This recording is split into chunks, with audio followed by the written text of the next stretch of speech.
ഹരേ കൃഷ്ണ. എല്ലാവർക്കും മാധവത്തിലേക്ക് സ്വാഗതം. കഴിഞ്ഞ ദിവസം നമ്മൾ പറഞ്ഞു നിർത്തിയത് കൃഷ്ണൻ കാളിന്തിയെ വിവാഹം കഴിച്ചു എന്നുള്ളതാണ്. ഭഗവാൻ ശ്രീകൃഷ്ണൻ ഇതുവരെ എത്ര വിവാഹം കഴിച്ചു? കൃഷ്ണൻ ആദ്യമായി രുക്മിണീ ദേവിയെയാണ് വിവാഹം കഴിച്ചത്. പിന്നീട് ജാമ്പവതിയെയും സത്യഭാമയെയും വിവാഹം കഴിച്ചു. അതിനുശേഷം കാളിന്തിയെ വിവാഹം കഴിച്ചു. അങ്ങനെ ഇതുവരെ 4 വിവാഹങ്ങളാണ് കൃഷ്ണൻ കഴിച്ചത്. ഭഗവാൻ അതിനുശേഷം മറ്റു ചില വിവാഹങ്ങൾ കൂടി കഴിച്ചു. അതാരൊക്കെയാണ് എന്നാണ് ഇന്ന് നമ്മൾ നോക്കുന്നത്. ഒരു ഹിന്ദുമത വിശ്വാസിയെ സംബന്ധിച്ചിടത്തോളം ഈ കാര്യങ്ങളൊക്കെ നിർബന്ധമായും അറിഞ്ഞിരിക്കേണ്ടതാണ്. അതുകൊണ്ടാണ് ഇത്രയും വിശദമായി തന്നെ ഈ കാര്യങ്ങളൊക്കെ നമ്മൾ പറയുന്നത്. അതുകൊണ്ട് ശ്രദ്ധയോടുകൂടി നിങ്ങൾ എല്ലാവരും അവസാനം വരെ ഇരുന്ന് കേൾക്കണം. കാരണം ഭഗവാന്റെ ജീവിതത്തിലൂടെ സഞ്ചരിക്കുവാൻ സാധിക്കുക എന്ന് പറയുന്നത് നമ്മളൊക്കെ എത്രയോ കാലം ചെയ്ത പുണ്യത്തിന്റെ ഫലമായിട്ടാണ് എന്ന് ഓർക്കുക. വസുദേവരുടെ അനുജത്തിയും എന്നാല് കുന്തിദേവിയുടെ ജ്യേഷ്ഠത്തിയുമായ രാജാധിദേവിയുടെ മകളാണ് മിത്രവിന്ദ. ഈ മിത്രവിന്ദയ്ക്ക് കൃഷ്ണനോട് വലിയ സ്നേഹമായിരുന്നു. കൃഷ്ണനെ മാത്രമേ വിവാഹം കഴിക്കൂ എന്ന് മിത്രവിന്ദ നിശ്ചയിച്ചു. അത് മിത്രവിന്ദ തൻ്റെ അമ്മയോട് പറയുകയും ചെയ്തു. കാരണം ധാരാളം ആളുകൾ അതിസുന്ദരിയായ ഈ മിത്രവിന്ദയെ വിവാഹം കഴിക്കാനായിട്ട് ആലോചിച്ച് വന്നു. പക്ഷേ മിത്രവിന്ദ ഒന്നും സമ്മതിക്കാതെ അവസാനം തൻ്റെ ആഗ്രഹം അമ്മയോട് പറയുകയാണ്. അങ്ങനെ മകളുടെ ഈ ആഗ്രഹം അറിയിക്കുന്നതിനായിട്ട് രാജാതിദേവി ദ്വാരകയിലെത്തുകയും ദേവകിയോടും വസുദേവരോടും ഈ കാര്യം അറിയിക്കുകയും ചെയ്തു. അതായത് രാജാതിദേവി എന്ന് പറയുന്നത് കൃഷ്ണന്റെ അച്ഛനായ വസുദേവരുടെ സഹോദരിയാണ്, അച്ഛൻ പെങ്ങളാണ്, അപ്പച്ചിയാണ്, കുന്തിയെ പോലെ തന്നെ. അങ്ങനെ രാജാതിദേവി തൻ്റെ ആഗ്രഹം ദേവകിയോടും വസുദേവരോടും പറയുന്നു. ദേവകി ഈ കാര്യം കൃഷ്ണനോട് പറയുന്നു. അതായത് അച്ഛൻ്റെ അനുജത്തി വന്നിട്ടുണ്ട് എന്നും അവർക്ക് ഒരു മകളുണ്ട് എന്നുള്ളതും ആ മകള് മിത്രവിന്ദ പ്രായം തികഞ്ഞിരിക്കുന്ന അതിസുന്ദരിയായ ഒരു കുട്ടിയാണ് എന്നും ആ കുട്ടിക്ക് കൃഷ്ണനെ വിവാഹം കഴിക്കണം എന്നാണ് ആഗ്രഹമെന്നും ഒക്കെ പറയുന്നു. അപ്പോൾ കൃഷ്ണൻ ഞാൻ എന്ത് ചെയ്യണമെന്ന് ചിരിച്ചുകൊണ്ട് അമ്മയോട് ചോദിക്കുന്നു. എല്ലാം അറിയുന്ന എൻ്റെ മകനോട് ഞാൻ എന്താണ് പറയേണ്ടത് എന്ന് അമ്മ തിരിച്ചു ചോദിക്കുകയും ചെയ്തു. അങ്ങനെ മാതാവിൻ്റെ വാക്കുകൾ കേട്ട് പുഞ്ചിരിച്ചുകൊണ്ട് മാധവൻ അവിടെ നിന്നും പോവുകയും ചെയ്തു. മിത്രവിന്ദയ്ക്ക് 2 സഹോദരന്മാരുണ്ടായിരുന്നു. അവരുടെ പേരാണ് വിന്ദനും അനുവിന്ദനും. അവർക്ക് കൃഷ്ണനെ ഒട്ടും ഇഷ്ടമായിരുന്നില്ല. അവരുടെ ആഗ്രഹം ദുര്യോധനനെ കൊണ്ട് അവരുടെ സഹോദരിയെ വിവാഹം കഴിപ്പിക്കണം എന്നുള്ളതാണ്. അങ്ങനെ അവര് ദുര്യോധനനെ കൊണ്ട് മിത്രവിന്ദയെ വിവാഹം കഴിപ്പിക്കുവാനുള്ള എല്ലാ ഒരുക്കങ്ങളും ചെയ്തു. എന്നിട്ട് ഒരു സ്വയംവരം എന്ന നിലയിൽ എല്ലാ കാര്യങ്ങളും ഒരുക്കുകയും ദുര്യോധനനെ തന്നെ ഭർത്താവായി സ്വീകരിക്കണമെന്ന് സഹോദരിയെ പറഞ്ഞ് ഏർപ്പാട് ചെയ്യുകയും ചെയ്തു. അങ്ങനെ ആ സ്വയംവര മണ്ഡപത്തിലേക്ക് എല്ലാ ജനങ്ങളും എത്തിച്ചേർന്നു. വിവിധ രാജ്യങ്ങളിൽ നിന്നുള്ള രാജാക്കന്മാരും ദുര്യോധനനും ഒക്കെ എത്തിച്ചേർന്നിരുന്നു. ആ വിവാഹ മണ്ഡപത്തിലേക്ക് മിത്രവിന്ദയെ അണിയിച്ചൊരുക്കി തോഴിമാര് കൊണ്ടുവരികയാണ്. ആ സമയം അവിടേക്ക് കൃഷ്ണൻ എത്തിച്ചേരുകയും മിത്രവിന്ദയെ ബലമായി പിടിച്ച് തൻ്റെ രഥത്തിലിരുത്തി പിന്നീട് ദ്വാരകയിലേക്ക് കൂട്ടിക്കൊണ്ടുവരികയും ചെയ്തു. ആ സമയത്തും ഒരു യുദ്ധമുണ്ടായി എങ്കിലും യുദ്ധത്തിൽ എല്ലാവരും പരാജയപ്പെടുകയും ചെയ്തു. പിന്നീട് മിത്രവിന്ദയുമായി ദ്വാരകയിലെത്തി. ദ്വാരകയിൽ വെച്ച് ഭഗവാനും മിത്രവിന്ദയും തമ്മിലുള്ള വിവാഹം നടക്കുകയും ചെയ്തു. അതിനുശേഷം വീണ്ടും ഭഗവാൻ മറ്റൊരു വിവാഹം കഴിച്ചു. അത് സത്യയായിരുന്നു. ആരാണ് സത്യ? കോസല രാജ്യത്തിൻ്റെ അധിപനായിരുന്ന നഗ്നജിത്തിന്റെ പുത്രിയാണ് സത്യ. ഏറ്റവും ബലവീര്യമുള്ള രാജാവിനെ പരീക്ഷിച്ചറിഞ്ഞ് അദ്ദേഹത്തെ കൊണ്ട് മകളെ വിവാഹം കഴിപ്പിക്കണം എന്നുള്ളതായിരുന്നു ആ രാജാവിൻ്റെ നിശ്ചയം. ഈ കാര്യം അദ്ദേഹം വിളംബരം ചെയ്തു. ധാരാളം ആളുകൾ ഒരു മത്സരത്തിന് പങ്കെടുക്കാനായിട്ട് അവിടേക്ക് എത്തിച്ചേർന്നു. എന്തായിരുന്നു ആ മത്സരം? മതിച്ചു നിൽക്കുന്ന 7 കൂറ്റൻ കാളകളെ ഒരേ സമയത്ത് ഒന്നിച്ചു കെട്ടുന്ന വീരൻ ആരാണോ അവനായിരിക്കും തൻ്റെ മകളെ നൽകുന്നത് എന്നായിരുന്നു കോസല രാജ്യത്തിൻ്റെ അധിപനായിരുന്ന നഗ്നജിത്തിന്റെ വിളംബരം. അങ്ങനെ ധാരാളം ആളുകൾ ആ പന്തയത്തിൽ എത്തിച്ചേരുകയും ആർക്കും തന്നെ ആ ഒരു മത്സരത്തിൽ വിജയിക്കാൻ സാധിച്ചതുമില്ല.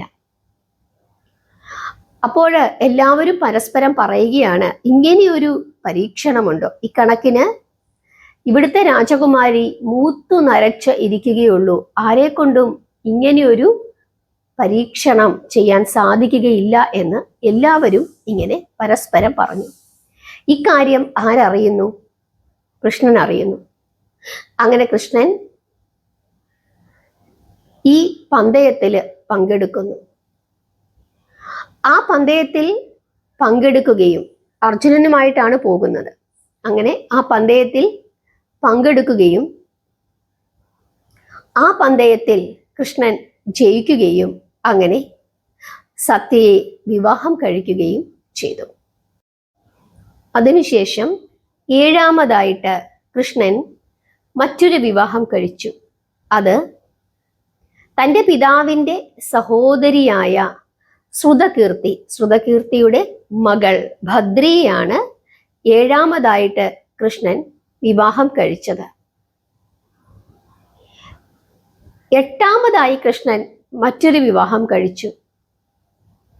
അത് മാന്ദ്ര രാജ്യത്തിലെ രാജാവിൻ്റെ പുത്രി ലക്ഷണയാണ് കൃഷ്ണൻ 8ാമതായി വിവാഹം കഴിച്ചത്. അതൊരു സ്വയംവരമായിരുന്നു. ജലത്തിൽ മത്സ്യാകൃതിയിൽ പ്രതിബിംബിച്ചു കൊണ്ടിരുന്ന ഛായയിൽ അമ്പെയ്ത് സാക്ഷാൽ മത്സ്യത്തെ വീഴ്ത്തി ആ പന്തയത്തിൽ ജയിച്ചാണ് കൃഷ്ണൻ ലക്ഷണയെ പാണിഗ്രഹണം ചെയ്തത്. ജരാസന്ധൻ, ദന്താവക്ത്രൻ, നരകാസുരൻ തുടങ്ങിയവരൊക്കെ തന്നെ, ശിശുപാലൻ തുടങ്ങിയവരൊക്കെ തന്നെ ആ പന്തയത്തിൽ പങ്കെടുത്ത് തോറ്റവരാണ്. അങ്ങനെ കൃഷ്ണൻ 8 വിവാഹമാണ് കഴിച്ചത്. ശ്രീകൃഷ്ണ പരമാത്മാവിൻ്റെ 8 ഭാര്യമാർ അവർ ആരൊക്കെയായിരുന്നുവെന്ന് നമുക്ക് ഒന്നുകൂടി നോക്കാം. ആദ്യമായിട്ട് ശ്രീകൃഷ്ണ പരമാത്മാവ് വിവാഹം കഴിച്ചത് ആരെയാണ്? വിദർഭ എന്ന രാജ്യത്തിലെ രാജകുമാരിയായ രുക്മിണീ ദേവിയെയാണ് വിവാഹം കഴിച്ചത്. അതിനുശേഷം കൃഷ്ണൻ വിവാഹം കഴിച്ചത് ജാംബവാന്റെ പുത്രി ജാംബവതിയെയാണ്. പിന്നീട് സത്രാജിത്തിൻ്റെ ഏകപുത്രിയായ സത്യഭാമയെയാണ് 3ാമതായി വിവാഹം കഴിച്ചത്. 4ാമതായി ശ്രീകൃഷ്ണ പരമാത്മാവ് വിവാഹം കഴിച്ചത് സൂര്യപുത്രിയായ കാളിന്ദി ദേവിയെയാണ്. 5ാമതായി കൃഷ്ണൻ മിത്രവിന്ദയെയാണ് വിവാഹം കഴിച്ചത്. ആരാണ് മിത്രവിന്ദ? വസുദേവരുടെ അനുജത്തിയായ രാജാതിദേവിയുടെ മകളാണ് മിത്രവിന്ദ. പിന്നീട് കൃഷ്ണൻ വിവാഹം കഴിച്ചത് കോസല രാജ്യത്തിലെ രാജാവായ നഗ്നജിത്തിന്റെ പുത്രി സത്യയാണ് പിന്നീട് വിവാഹം കഴിച്ചത്.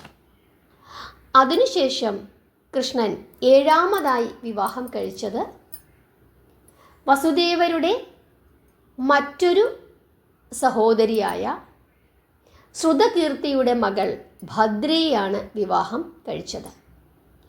8ാമതായിട്ട് കൃഷ്ണൻ വിവാഹം കഴിച്ചത് മാന്ദ്ര രാജാവിൻ്റെ പുത്രിയായ ലക്ഷണയാണ് വിവാഹം കഴിച്ചത്.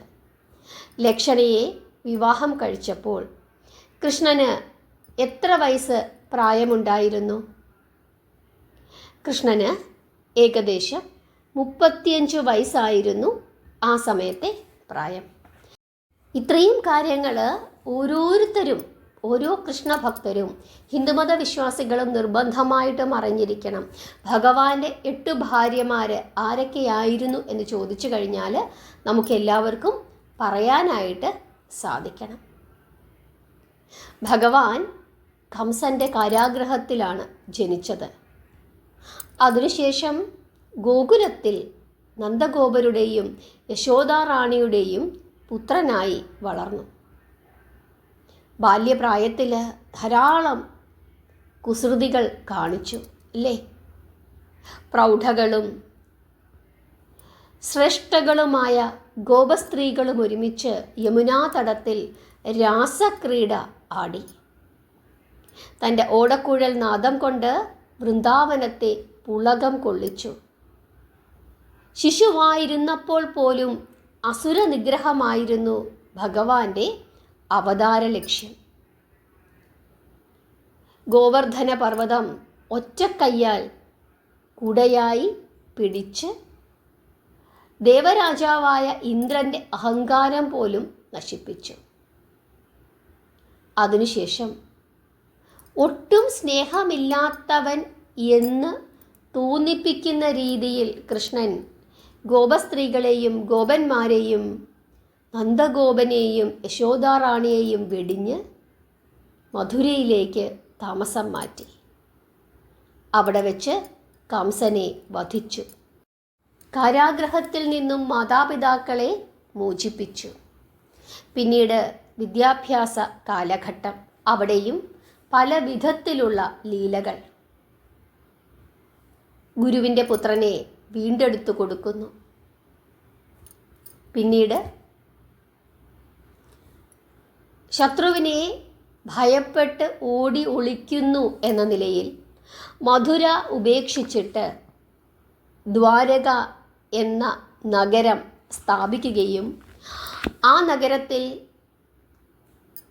ദ്വാരകയുടെ അധിപതിയായി, ലോകവൈകുണ്ഠമായ ദ്വാരകയുടെ അധിപതിയായി കൃഷ്ണൻ വാഴുന്നതും ആ ദ്വാരകയുടെ രാജാവായി ഉഗ്രസേനനെ വാഴിക്കുന്നതും ഭക്തോത്തമനും ദരിദ്രനുമായ അക്രൂരന് സ്യമന്തകമണി ലഭിക്കാനുള്ള കാരണം മനഃപൂർവമായി ഉണ്ടാക്കിയതും ഇതിൻ്റെ അക്കയിടയിൽ അനവധി ദുഷ്ടന്മാരെ നിഗ്രഹിച്ചതും 8 സ്ത്രീരത്നങ്ങളെ അവരുടെ സ്നേഹത്തെ സ്വീകരിച്ച് പത്നിമാരായി സ്വീകരിച്ചതും സർവശക്തനായ ആ ശ്രീകൃഷ്ണ പരമാത്മാവിൻ്റെ അത്ഭുതകരമായ ലീലകളാണ് എന്ന് മാത്രമേ നമുക്കിവിടെ പറയാനായിട്ട് സാധിക്കുകയുള്ളൂ.